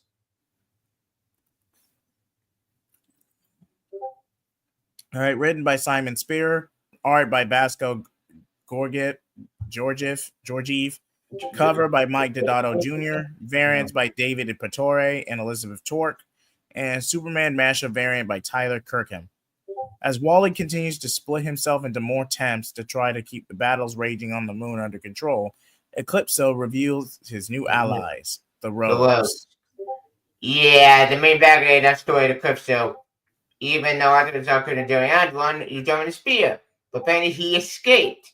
Thanks to Warlord. Which wait. That makes no sense. Because when Scott Terry destroyed the Convergence, oh, who am I kidding? I forgot. Scott Terry to the this man is so bad at the time when doing it. But not one of the time when self is sick. I hate that minute. I think that time myself. I don't know. All right, let's try to move on. Yeah. Green Arrow issue number 24. Now, Chris Condon's run is growing on me, but I'm just not a fan of the costume. I mean, why would Green Arrow need a cape? I'm just not a fan of it. I get dumb. I get the Robin Hood aesthetic, but the cape is a bit much. Yeah, that's fair. I'm with you there, but Green Arrow didn't need a cape. That just sounds dumb. Art by Montos, cover by Turin Clark, variant by Lyrics, and AAPI Heritage Month variant by Cliff Chang. Okay, they're doing all the AAPI Heritage Month variants. In the aftermath, I showed them at the site at the fresh water kills environment. Wait a minute. Environmental. Yeah, I think put space there. Disaster. All the Queen might decide how far he's willing to go to ensure what happened to the family of the community never happens again. Okay. Ooh! Scream again! No, and okay, the reason this is a solid cover is because back in 2004, I want to believe, Hal Jordan was a vessel for the Spectre. Yep. And if you have not read that run or that storyline, I highly recommend it. Yep. Indeed, amazing. I think he remained the Spectre until Jeff Johns took over in Green Lantern Rebirth #1. Yes. Up until that, he remained as a Spectre up until that point. Well, remember, he was Parallax first, then Spectre. Remember, in Final Night, I think that's the storyline, he sacrificed himself. Jeremy Adams, art and cover by Zermancio. Variant covered by Carlos De Anda and Mark Spears. 1/25 variant cover by Mariko Korik. Hal Plumps. Mashed up variant cover by Carl Quetzal. Okay, so so that's a separate Superman mashup cover variant. Okay. Yep. Hal plumps to the depths of hell to retrieve the material from an evil villain that can help the Lanterns build a new central power batteries, but his plans are interrupted by the spirit of vengeance who has come to offer Hal his old job back. Ooh, that's a bad awesome. I made some Gemini Flash. Green Lantern book is amazing. Green Lantern Corps issue number 4. Basically, it's an ensemble book where while Hal's doing the focusing on the power battery plot, this is just just to give the other human lanterns something to do. And outside of First Lantern, Simon Bass hasn't gotten any real appearances since Green Lantern Corps Rebirth. Which is actually kind of sad because I like Simon Bass as a character. Teen Lantern, not so much, but I like Simon Bass. I think he's beyond the age. I mean, I believe Simon Bass deserved to be more than just a plot device. He served his purpose, but he could have done more. I agree. In fact, Rebirth was one of my favorite stories. Hold on, Nick. Yeah, he's connecting. Let's give him a minute. Okay. Welcome back, Nick. Yay. Hold on, Nick. Do you need a minute to get your background set up? Yeah, give me just a minute here. Okay. Sorry about that. It's okay. I damn My it. laptop decided to freeze up on me. That's why I set it boot. Damn. Too many human lanterns.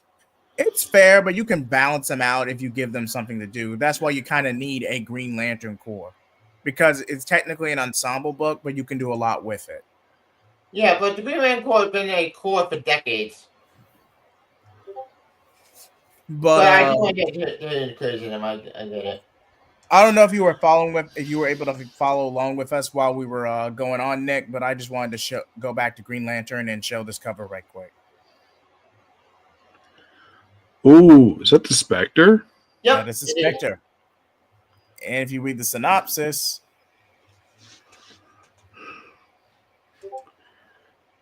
When I get in there. okay. Okay, I hadn't read the synopsis for it yet. Written by Jeremy Adams and Morgan Hampton.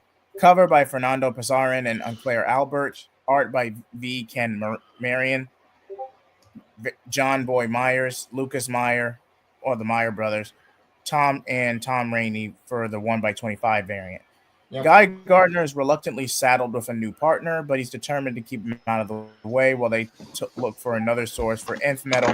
All the while, Simon Bass frets over Teen Lantern, who is still showing signs of strain during the rebuilding of Oa.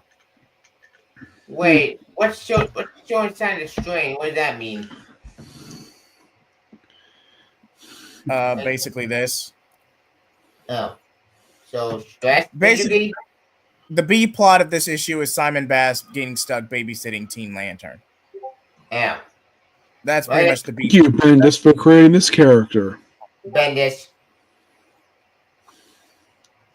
Yep, a character who got more focus in the previous one for Green Lantern than Hal Jordan. But that one wasn't that good at all. It was a complete train wreck. I understand the concept of giving Green Lantern a sidekick, especially if you were going to play similar elements to the Young Justice animated series. I get what Bendis was trying to do. It's just the execution was poor. If I'm dead. Yeah. Like, I understand that you want to make Young Justice stand out from Teen Titans, because Young Justice was pretty much the Teen Titans of the 90s. It was a revamp in every sense of the word. Mm-hmm. There was Teen Titans book published in the 90s, written by, I think it was Dan Jurgens and George Perez. I reviewed it. It was fantastic. Yeah, it was the one with the Atom. Yeah, I guess a better way to say that is reinventing the wheel. I feel that would be a better way to describe it. Zatanna issue 4. I did not read the series. I just finished issue 1. It's surprisingly good, but I would not. Yep, it's a miniseries. Yep, this solicit just confirmed it for me. But yeah, Zatanna deserves a lot more love, if I'm being honest. Her brief ongoing has been collected several times in trade paperback. The one done by Paul Dini. I remember. Oh, go ahead, Nick. Go ahead.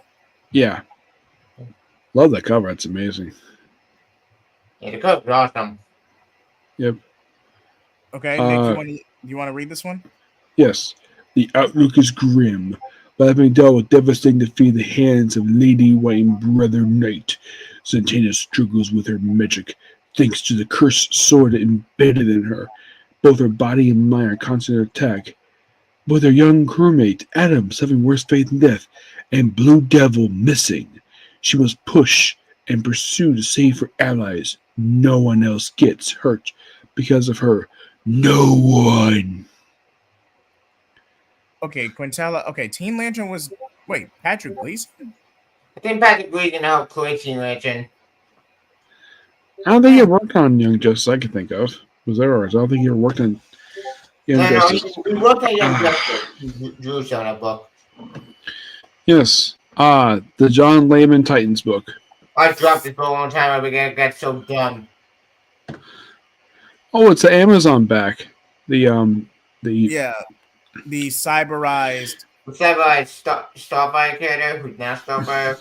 No, she was a human.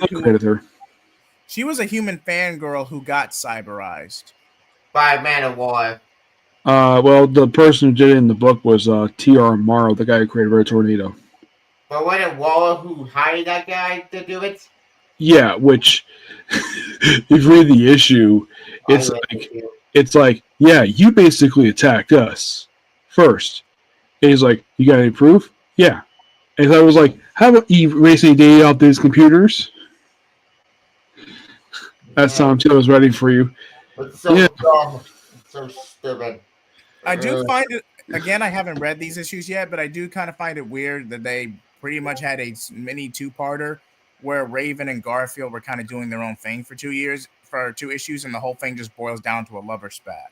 Granted, I haven't read it. I'm just going by social media engagement. I have not read those last 2 issues yet. Mm-hmm. But from what has been described to me, the weird thing is, despite the fact this book was, when they had issues come out of this book come out of their absolute power, none of the issues tied into it. It was explained in editor's note that these issues take place before absolute power, the final issue of Tom Taylor. Yeah, the last issues of Tom Taylor's run took place before absolute power, and then John Lehman's run starts after absolute power. Makes no sense. That's so confusing.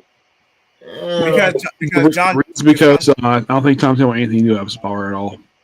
No, and they were trying to wrap up Dr. Hate post Beast World, which really was just another evil Raven plot. It was a whole thing. Yeah, it was not that interesting. I like that review. Like, what? Mm-hmm. Not evil Raven again. I'm done. You can't really, after Trigon the Terrible, you can't really do a whole lot of Raven-focused storylines past Trigon the Terrible. Mm-hmm. Yeah, they need to stop doing evil Raven. We let it and in my honest opinion, writers of DC Comics try to duplicate the magic of Marvel and George Perez, and they fail every time. Agreed. Wolfman and Perez's run was a mix of melodrama, heart, and social commentary. At least, especially if you're going off the comic scene, it was such a delicate balance. It is almost impossible to replicate. Like, did you know that the book outsold Justice League? It did, and even was back and forth. New Teen Titans. New Teen Titans. Gotcha. It was even going head to head with X-Men for a while. And this, I'm not talking about just X-Men in the 90s. I am strictly talking compared to Claremont's run. Mm-hmm. That is true. In fact, fun fact, actually, they had crossover. In Teen Titans X-Men, they had crossover. I think Claremont himself wrote it. Yep. Okay, Bendis just introduced her in Young Justice, and he gave 0 credit for the character, and he gave Gleason 0 credit. Okay, T29, if you could please reference or type in if there was a separate appearance that Quintella or Teen Lantern debuted, or is it just acknowledged that Patrick Gleason created her? Because I'm pretty sure, unless there's like a preview or promotional material crediting Gleason, if you could find it, but I would not be surprised knowing Bendis. Mm-hmm. I would not. Yeah, I wouldn't be surprised either. But back to Titans. Yeah. John Layman, Pete Woods, Tom Raimi, and Otto Schmidt. Nobody's quite sure what to make of the latest addition to the Titans roster, but it's got Cyborg feeling increasingly like Dr. Frankenstein. But this is no collection of rusty bolts or moldy body parts he's brought back to life. It's the most sophisticated AI and artificial intelligence the world has ever known, capable of controlling every computer on the planet or destroying them. Now, this dichotomy can go one or two ways. Okay, because first, Victor's not responsible for I forget her actual normal name. I don't know if they're going to give her a separate code name going into this. So I'm just going to call her. Her code name was Head something. I forget the name. It's from Tom Taylor's one. I forget personally. I'm just gonna use like Amazo because I feel like Amazo's more dignified as a stand-in than Cyborg Girl or Girl Cyborg. Agreed. So I just feel like Amazo would be as a stand-in would be a bit more dignified. So what is Victor Raven's cloak? Oh yeah, they've always done that in artwork where her cloak materializes in unconventional ways. I mean, look on her like basically like it's like it looks so different from the normal outfit that she normally has. Well, it's cover 2. There's 3 covers. There's cover 1, cover 2, cover 3. Yeah, that cover there, she looks like she's out of medieval times. Yeah, this is cover 2. Wait, doesn't she have a DC Universe exclusive comic where she goes into a medieval land and it leads to a lover spat with her and Beast Boy? I I think so. don't remember. I think they did I, that story. huh. But as I was saying, although Victor is not responsible for Amazo himself because what happened in Tom Taylor's run, her getting reactivated again, Victor, I mean, they do help restore her somewhat. Hmm. So Yeah. I just don't want it to be overblown to the point of cliche. Because Same. there's a difference between giving someone a second chance and reanimating them. There is a difference. Also, isn't it with Bring Back the Dead? Literally, this is a bad idea. This is not a cyber story. This is more like Dr. Frankenstein story. We have to create Frankenstein. We have to have Frankenstein in this universe. Where's Frankenstein anyway? We forgot about him. Philip Kennedy Johnson's Batman and Robin. Bigger Dave. Now Yeah. I did hear a lot of noise going into or engagement going for this book. And the old wound, and literally in that one issue, we basically as a callback to the old wounds flashback from BTAS, nice touch. But especially with James Gunn trying to get DCU off the ground, I don't think they're going to have Damian officially quit the Robin role. One, they already did that once to set up 5G with what was that Titans run that fell off? It wasn't it was at the tail end of Rebirth, but it was the second creative team. Adam Glass. Adam Glass, thank you. Took me a minute. I just feel like if you actually do have Damian quit the Robin mantle, you're just retreading at that point. Yeah, it happened in the second annual for Teen Titans for that book. Horrible. One of the worst books I've read in my life. Yeah, I'm glad issues were bad, not Ben Percy's. Which, Tivia, Ben Percy told me that that the reason why I left DC Comics because they kept dicking him around. You gotta be kidding me. That sucks. What the hell? Won't be the first time, won't be the last. And apparently, he has a lot of. Apparently, the reason why he likes Marvel better because they treat him better. Figures. That's not fair. I just don't see Benjamin Percy coming back to DC. He may do like a couple of issues here and there as a favor, or if he's just credited for the gig. But I don't think we'll ever see Benjamin Percy contract with DC. It's exclusively with DC. Excuse me. It's just not going to happen. Yeah. You ever notice basically that none of his books got new printings? None. That's I mean, odd. Why didn't they get new reprinting? editorial was petty. Like this is like 2016, 2017, right before they decided to rebrand Rebirth. Yeah. I mean, that editorial staff was petty. Agreed. The deal with petty. Oh, Tivia, do you remember during his first volume he did for Green Arrow, where he brought in female tarantula? Yeah. Why? Nick, where are you going with this? You're going to get us demonetized. It was Patrick Zirch who decided to bring her in, not Ben Percy. Huh. That's interesting. I didn't know about this. I'm not going to comment if you know about Tarantula, you know. Yeah, I know what happened. I'm not going to say anything. Yeah, I asked him about it, and that was basically what he explained to me about it. Like a lot of the stuff, basically for his stuff in Marvel was all his idea. Like the crossover with Wolverine Ghost Rider, that was all his idea. That makes sense. Yes. I did ask Tim Seeley about the Teen Titans Academy book. The reason the book turned out the way it did, the book went through 5 editors. What? It was bad. It was a train wreck. It was awful. And based on what he described me, I am taking the blame off him for that book. I blame his editors. And apparently his last editor was a temp. You gotta be kidding me. And also, get this, Tivia, it was the best-selling Teen Titans book in years, according to him. Wait. Teen Titans Academy sold well? Yes. Decently. And also apparently sold more than Robbie Thompson's Suicide Squad. And also, Red X was not his idea to put in the book. That was DC Editorial's idea.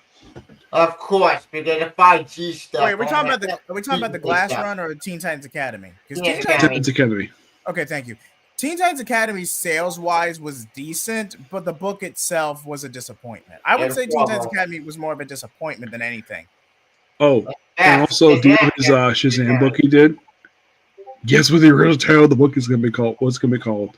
What? To hell with Shazam. You gotta be kidding me. That's Yes. actually kind of funny.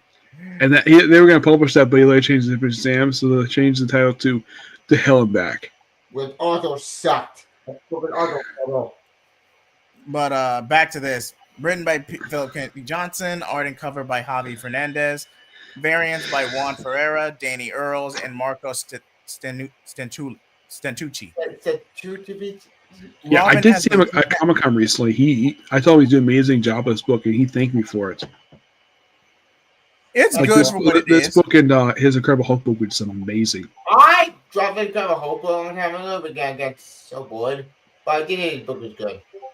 As Yeah. for Batman and Robin, when Williamson was on the book, it was just an extension, if not a blatant rebrand of his Robin 2021 run because editorial told him to cut it short. So outside of a bit of a tone shift with making Bruce the focal character instead of Damian, because you can't really sell a comic where Batman's playing a supporting character, True. at least not from a commercial standpoint. So Mhm. outside of that initial tonal shift, those first couple of issues when PKJ takes over, it's still pretty good. That's fair. But if you were expecting this to be a Damian Wayne Robin books exclusively, That's not happening. no. Yeah, no way in hell. Oh, and Well, Tidia, But according to Tim Sheridan, Jeff Loeb loved the Long Halloween adaptation movie. Well, that's good news. I'm glad he liked it. Part 1, I thought was good. Part 2, I thought was just. I still haven't seen it yet, but I did see a clip of it. It looked really good. The animation looked fantastic. Yeah, Part 1 was good. Part 2 was fine. It was a fine ending. Yeah, Batman and Robin, year 1. No. What about Robin? Robin has been kidnapped, stolen away by Memento. A killing blow to Batman's psyche. Now with his body broken and mind fractured, the Dark Knight must fight his way through a gang war. Memento's cultists, and his own decaying mental state to save his son before it's too late. Mm-hmm. Okay, wait. Is this gonna lead into to pretty a Batman RP situation? You know, with No. Leonard. Tevia, I think you're confused. Okay, but this does have similarities to the climax of Born to Kill, where Batman confronted Morgan Descartes' Nobody. It is similar the way the synopsis describes it. It is a similar situation, but we don't know the context leading up to it yet. Yeah, but it said mind fractured. Why bring it out? I think of Leonard. Because remember, in earlier issues, Bruce, Batman, spoilers for issues 18 through 20, Bruce does get compromised and poisoned by one of Memento's concoctions, and Bruce is still trying to clear his head from that. Mm-hmm. Yeah. But so it's a little similar to Born to Kill. The only difference is we don't, at least as of the stream, we don't know who Memento is. Mm-mm. So there's a few similarities, but it could be distinguishable enough to warrant editorial. It could be different enough that editorial approved the script. So yeah. Batman and Robin Year 1, issue number 7. Wait, this is an ongoing? I thought it was a miniseries. I thought it was miniseries too. This can't be an ongoing. It's been percent. Remember Mark Way and Chris Samney. I know who Chris Samney is, but Mark Artist. Way. He's an artist. He worked with him on his run for Daredevil, and he also worked on Black Widow. Yeah, he does the art, but he is credited as a co-writer. Yeah, he I think the first book if he wrote was probably Black Widow. That's interesting. The General. Isn't that Tim Drake villain? Yes. Yes.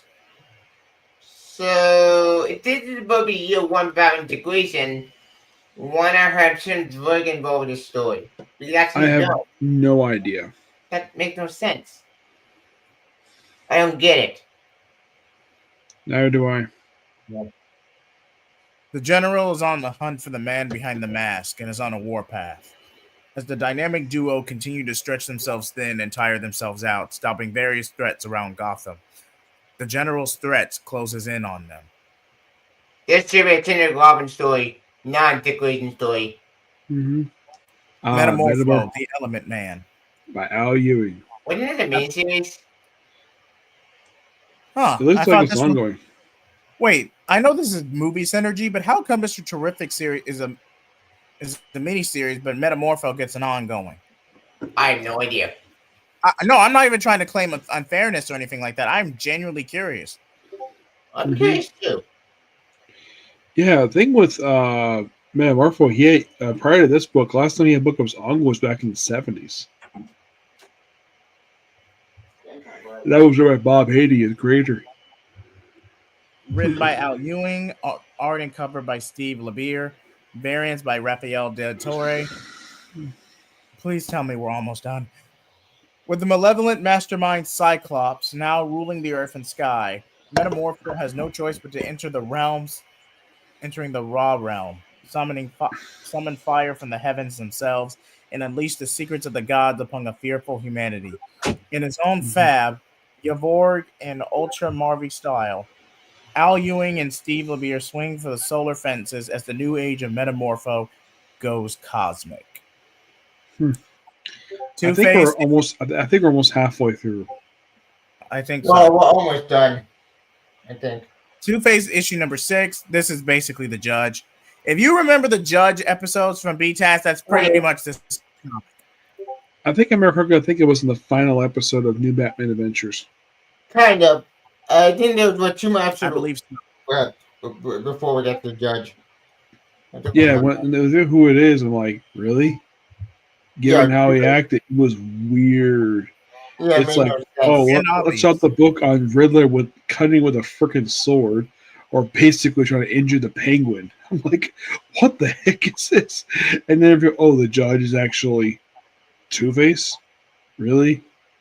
Give his Yeah, actions. That made no freaking sense at all. The fact it was Two Face. I don't get it. Like, did he develop a third personality? How did Yeah, that he work? at least in BTAS it was explained he developed a third personality to explain why basically to explain why it ended up being Harvey Dent, even though he's the most obvious choice. And I just feel like, are you gonna do something new with the character, or did you just write yourself into a corner trying to by dragging the mystery out? And Two Face was the most obvious choice you could think of. And plus, it was the final episode. That's how you end New Batman Adventures? That's disappointing. Well, Yeah. it was pretty much going to be canceled anyway. And then Justice League was on the chopping block too before Batman Beyond came out, but then Justice League ended up getting rebranded to JLU. It's a long story. Yeah. Mm-hmm. It's been a long time since I've seen New Batman Adventures. I love that show. I always had with Will going on as a kid. So I got me. We'll get some episodes. Yeah, they kind of don't hold up. One half of Harvey Dent wanted to be a better man, better man, living a better life. The other wanted freedom and control for the first time. The body known as Two Face is up for grabs. Court is in session, and a verdict will be rendered. This one comes down to more than a coin toss, and the fallout could be deadly. Wasn't it the main series? I don't remember. Batman Dark Patterns, issue number 6. Oh, look, I it's I know Scarface. I'm not reading this book, so I don't know what this is. Ventriloquist. I think it's a horror book focused It's by on. Dan Waters, art by Hayden Sherman, written cover by Ashley Wood. I think this book is set in the past, but it's a Yeah. Batman side book. It said Voice of the Tower Part 3. Interesting. I think this might be an ongoing. Yeah, I you believe go so as Scarface. The fires of unrest burn bright and terribly, with Scarface still evading capture and the violent riot in the tower, getting even worse with no end in sight. Batman must turn toward the most unlikely ally in his time of need. Will the Dark Knight heal this terrible wound, or will Gotham descend further into chaos? Mm-hmm. I Interesting. heard about this book Man. just today. This new Resurrection Man book is done by Ram. Rampy is an interesting choice, given now. The thing with this book is it's a Black Label book, and the last time Resurrection Man had a book was back in 2012 Wait, for the new 52. wait.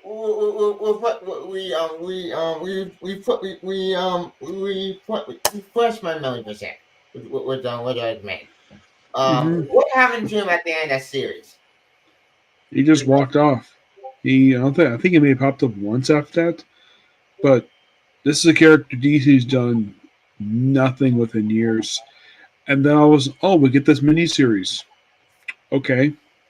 But didn't we also get another series which we call Resurrection Girl?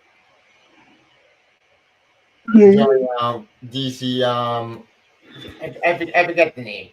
It was with Doom Patrol, Resurrection Girl, and another book.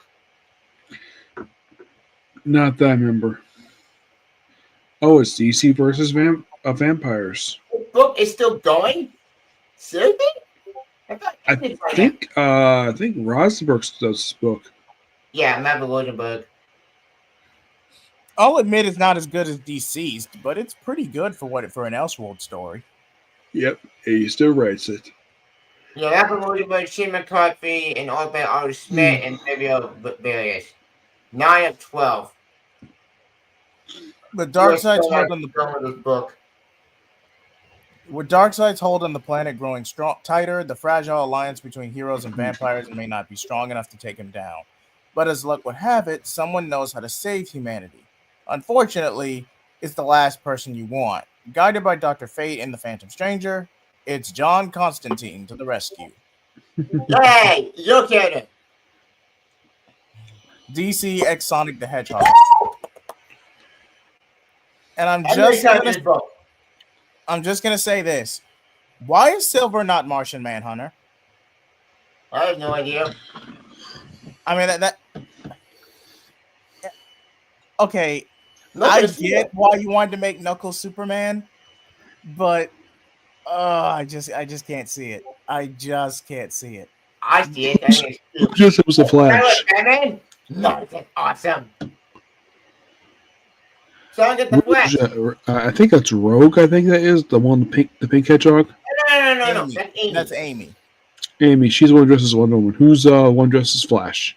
That's Sonic. That's Sonic. Who's Batman? That's Shadow. That's Shadow. My favorite character. Why is Tails dressed as a cyborg? Because he's nerdy and good with gadgets. Okay, that one's obvious. Okay, that one's obvious. Silver Green Lantern. Okay, I'm sorry with that. I have to go. And the posing is a callback to Justice League War, so I get that. Yeah, it is. It's something for the kids. So, do you think the reason why the DC put this book out because of Sonic 3? Yes, more than likely. This was announced during the whole Sonic had their YouTube channel. Wait, the judge degree is. Oh, I'm gonna do the name of Sonic. Wait, J, can you go up a sec? Oh, sure, why is this comic still being published? Yes, stop. Oh, go down. Okay. Oh, the solicited. Okay, go ahead. Yeah, hey. The judge degree is gone. Who will protect Earth and beyond from the million Superman on the prowl? Enter Sonic the Hedgehog and Flynn to pick up the slack. 1 second, I can't carry Dawn, the kind of DC can't find it, and take on the Great Bird. Woo! I can't wait. Yeah, now they're getting 10 seasons. This is literally okay. Say what you will about the whole nostalgia baiting by the marketing team when the show was first released. So say what you will about the outrage and the nostalgia bait, but come on, it's been 15 years and they're going on 10 series. It's honest to God just a kid show. I moved on a long time ago. I mean, seriously. I never watched it because it never interested me at all. It's not as bad as it used to be, but God, was it ugly. It was bad when it first started. It wasn't funny. It was stupid. The only one I could say was egregiously bad was the Double T or the Make-A-Wish episode. And just look it up. It's not a good time. It is not one of the episodes until people were a fan of Young Justice. That one pissed me off. Like, what? I hate that. Peacemaker. But then Vigilante Eagle Double Beetle with my James Gunn himself. No, it was George's on James Gunn. My bad. I think this is a promotion for Peacemaker Season 2. Yeah. With my Team Seeley and Rex Ogre. 5 miniseries. Yep. And Dave Gunn, just a consultant, he does write this book, Al. Yeah, Dana steps in as story consultant for a 5 issue of Insane. We can't say that because we don't want Jay to get demonetized. Calamity on 2 fan characters share the spotlight and equal page count. Vigilante hunt for the evil robot overlord who kidnapped Peacemaker has Reddington with obvious way to hide in a Manchurian inside of a death machine. Inside himself. Okay. An evergreen crime lord revealed their plan to disinvest from their empires. It's up to Adrian to make sure they stay evil, so he has someone to fight his better urges. And on the Eagles side, then Chris Smith can usually juggle violence with flirting, but this time he's doing I can't say that because I don't want to demonetize. Job, keeping a bunch of ancient civilians alive. So, of course, the Eagle with the swoop in to save the day. These assassins are in order to get their Harrido. Okay. I don't get it. Batman 616. This was I think this was a modern retelling of the Batman Ra's al Ghul duel in the Neil Adams run. Yes. Yes. And this is just a reprint. Reprint. Okay. 617. Yeah, that more reprints. Legends of the Dark Knight Halloween special facsimile. Okay, we're on the facsimiles now. Superman versus Shazam. I love How many that book. times has this one been collected? Several times. Collected years ago. I don't remember. Brave and the Bold issue number 57, which was the debut of Metamorpho. Yep, the Elven Man. Our Army at War. Never read it. Mad Magazine issue number 44. No, we haven't heard about that book in decades. And now we're on the collections, the trade paperback portion. Who is Selena Kyle? Like I said, this was the opening story arc where Selena had to go on the run and use various identities. $17, $18 for 160 pages. Not too bad. Not bad of a deal. Babylon Volume 1 Memento. Well, it's the first volume. Well, the bigger the Damon Wayne fan. Since PKJ took over, I would have marketed this as volume 4 because nothing in this tone or story really changes after Joshua Williamson leaves the book. Just a shift in focus. But yeah, this year volume 4. It's $20. Action Card Phantom. Oh yeah, this is connected to the fans the All-Star line. Yeah, it was I want to say it was a weekly series. That story art was a weekly series. It was. All right, and we're just gonna go through these quickly. Poison Ivy, Volume 5, Human Botany. Never read it. Shazam, Volume 3, Where in the World is Billy Bats? I think this is like right after Mark Waid left Shazam. He left Shazam either after tail end of Volume 2 or early Volume 3. Early Volume 3. You left at the Volume 2. Tom King. Wait. Tom King wrote a story in this book. Oh God. And one of the stories collected Tom King is credited. Yes. Tom King is credited. Which one? One of them. That's the issue you wrote. Yeah, that's the issue he's credited. Yep. Superman Birthright, DC Combat Comics for Superman Birthright. Okay, they're still going through with that. I'm happy about that. The Authority, though, I have heard rumors that the movie has been pushed back indefinitely or delayed indefinitely. Though they might repurpose it as to an animated series, but time will tell. I'm not surprised about that because honestly, the Authority wanted teams. I'm supposed to make that team work in the DC universe. It makes Superman, Batman, Apocalypse. Well, basically the storyline that inspired Superman and Batman Apocalypse is being DC compacted. Awesome. I love that book. No, it's both together. It's cool. That's amazing. Yeah, it's both together. 300, both for $10. That is a steal. That's a deal. It's a deal. I'll pay that in a heartbeat. I mean, this is Public Enemies and Apocalypse together. I easily could have marketed this for $15. Easy. But you made $10. They're almost cheaper. I'm very happy with that. And DC GSA. Finest JSA, the plunderer of the Psycho Pirate. Okay. Raccoon. DC Finest Wonder Woman, Legend of the Wonder Woman. Okay. Science DC Fine fiction, The Science Gorilla Fiction. World. I don't know what that is. Okay, this is a children's book. That's so funny. For those who know, please don't say anything in the comments. For those who know about the horse in Supergirl's war, just let's not go there this late at night. Yeah, let's Please. not. It's funny, but let's please not go there. Oh, look, new Trade Picture Octopus. I think Toya this book. book 2 of Kurt Busiek's run. Busiek's Check run. music. Uh, That when Tom Taylor Omnibus I'm Volume 1. I'm sorry, but Faceless, but Heartless, and all that for this run was egregiously dragged out. This shouldn't have been no Agreed. more than 2 volumes. Yeah, that story did not need to drag to that insanity. Oh, good, it's just gonna come out. My worst story of my life. Yay. 100 Bullets, Absolute Wildcat. This is not part of the DC Absolute Universe line. This is a separate story from years ago. This is just a reprinting. This is just a reprinting from the 30th anniversary special back in 2022. Wait, but this collects all the story. It collects Cyberforce, Wildcat X-Men, Gremlins Wildcats.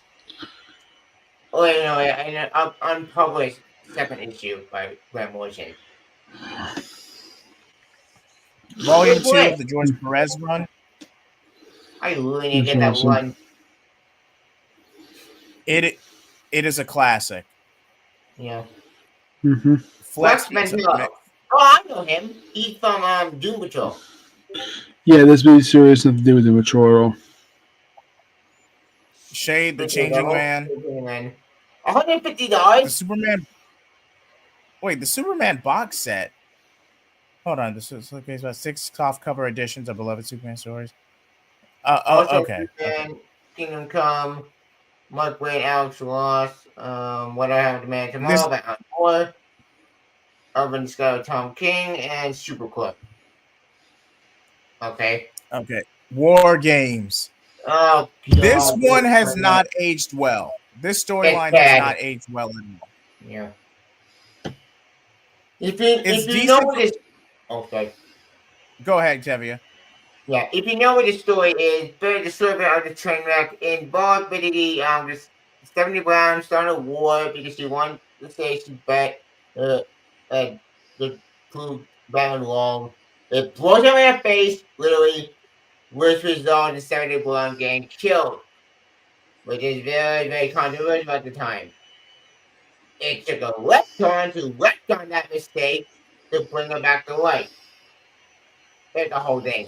No, they retconned it to where Leslie Tompkins faked her death to prove a point to Bruce that taking in sidekicks were dangerous, and then they just hid in Africa during the duration. Yeah, that was dumb. That was stupid. Also, the main villain of the story was Black Mask. No, I'm serious. He was the main villain. And now we're at the end. Okay, now I know for a fact we're at the 2-hour mark. Yep, 2 hours and 3 minutes. I know for a fact. Okay, so what'd you guys think? I think they were pretty good. Granted, there are some books that were not great, especially with one book, but besides that train wreck and I think the shooting were pretty good. What about the Marvel strips? Marvel strips are a mess. Like, I could use credit over Marvel. At least they have some book of M. Benjamin. 2 books I need to do. Green Lantern and Absolute Flash are military book. And Aquaman. That's 2. The mainstream book of me, I love the mainstream book have been good. Action Comics, I kind of dropped off a long time ago since that author's line started. But I hope the book gets better. We'll see. And I think that's all I got. Absolute Flash, I'm really excited for. Nick? And Nick Lenz, how about you? I think he passed out. Nick, you still with us? Yoo-hoo. Uh-oh. Yeah, he's asleep. Damn. All right, I'll go ahead and continue for now. As for me, this was a pretty decent solution. Definitely an improvement from April. Mm-hmm. But again, the first issue for some of these titles are just coming out, and I am appreciative, and I can't wait to read the finished product for myself. Will they be good? Will they be bad? That remains to be seen. And I feel like that's a good place to call it. Any final thoughts, gentlemen, before we wrap up? Yep. I thought it should be good and make sense for the future. One book I'm not excited about is Hush 2. I think Hush 2 is so unnecessary. We don't need that sequel. It doesn't need to exist. But maybe I won't. Maybe it'll be coming good. Well, this really was good and makes sense for the future to see. But we'll see. Sound like more information. We'll see. And I think that's all I got. All right, and Nick is asleep, so I'm just going to go ahead and put him in the back for now. Okay. As for me, I've already said the majority of what I've said, but again, I recently released part 3 of my Injustice 2 playthrough, so that's already on the channel, so please feel free to check that out. Please stay tuned for other content, whether it be anime, manga, reviews, comics, and my new Direction Verse series with Jared from Comics League, where we'll be trying to adapt or change Heroes in Crisis next. And with all that being said, like and comment, subscribe. Thank you so much for joining us tonight. Flame off. Bye.